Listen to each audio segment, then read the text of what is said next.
Okay, this is just a video about resolving, or what we say, resolution of a vector into components. And what that means is if you have a TV that's high resolution, that means the image that it's projecting has been broken up into lots and lots and lots of different pieces. So it's a high resolution. So what resolution just means is to breaking up into smaller chunks. And so what we're going to do is look at how we break up a vector into smaller pieces.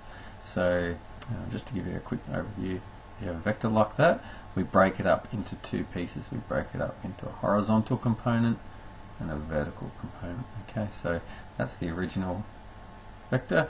We're going to break it up into this and this, and basically it makes vectors easy to talk about and to add together and that sort of thing. Very, very important.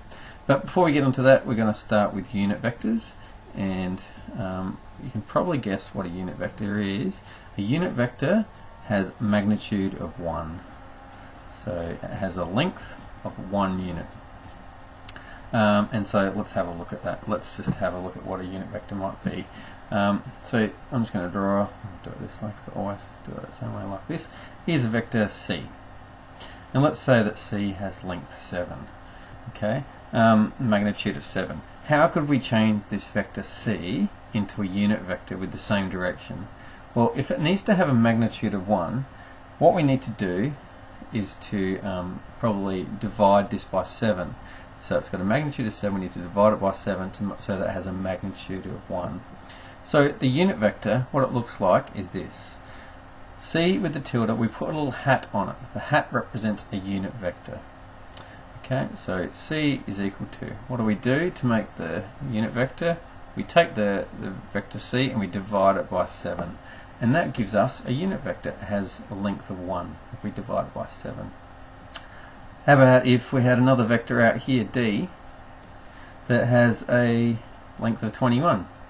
How do we do it? Well, the unit vector, the little hat and the tilde, will be equal to the D vector, but let's divide it by 21.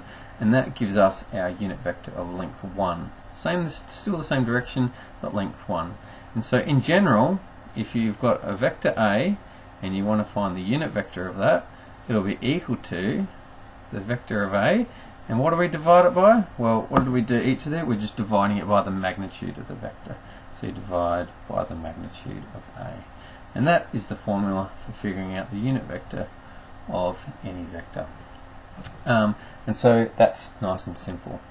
Okay, so the next part we want to talk about is some special unit vectors.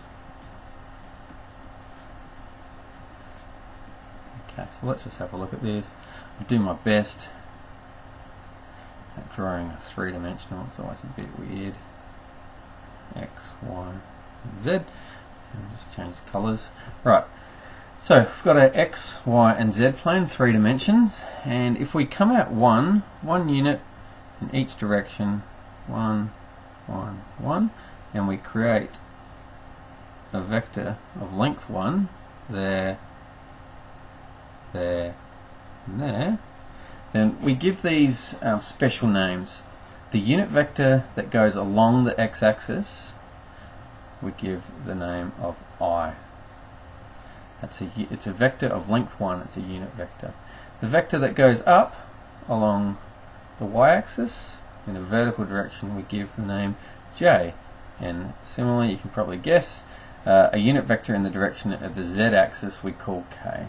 And so this is how this works. And basically we can, before I get into that, let's have a look at it. So, how do we write, as a column vector, how do we write I? Well, how far in the x direction does it go? It goes 1 unit. How far does it go in the y direction? 0 units. How far does it go in the z direction? 0 units. So I looks like that. What does J look like? Well, J looks like, how far does it go in the x direction? Nothing. How far does it go in the y direction? 1 unit. And how far does it go in the z direction? None. Awesome. And K, what does K look like? You can probably guess it's 0, 0, 1.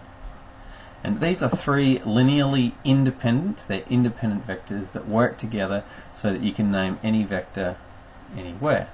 And so if you have some vector, like say we have this vector here, let's just say 2, -3, and 1, something like that. What we can do is just rewrite this as 2 lots of 1, 0, 0. So that's that 2 up there, minus 3 lots of 3's in the second one, the j column vector, and then 1 lot plus 1 lot of the k vector, 0, 0, 1. So if you know your matrices, you'll know that this is equal to that. We've just broken it up. And remember that there, that's I, that's j, and that's k. So that can just be written as 2i minus 3j plus k. So these two are equivalent. That's two different ways of writing it. We'll find that when you're sort of using algebra with vectors and that sort of thing, this is much easier to think about in an algebra sense. When you think of it, vectors in terms of matrices, it's easier to write like that. But they are the same thing.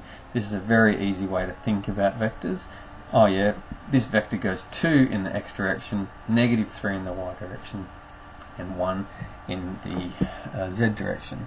So that's a bit about our special unit vectors I, j, and k. Let's just look at quickly equivalence. When are two, out of breath, talking too much. And so we'll just look at equivalence. In fact, I might just end the video there, come back and do equivalence in a different video.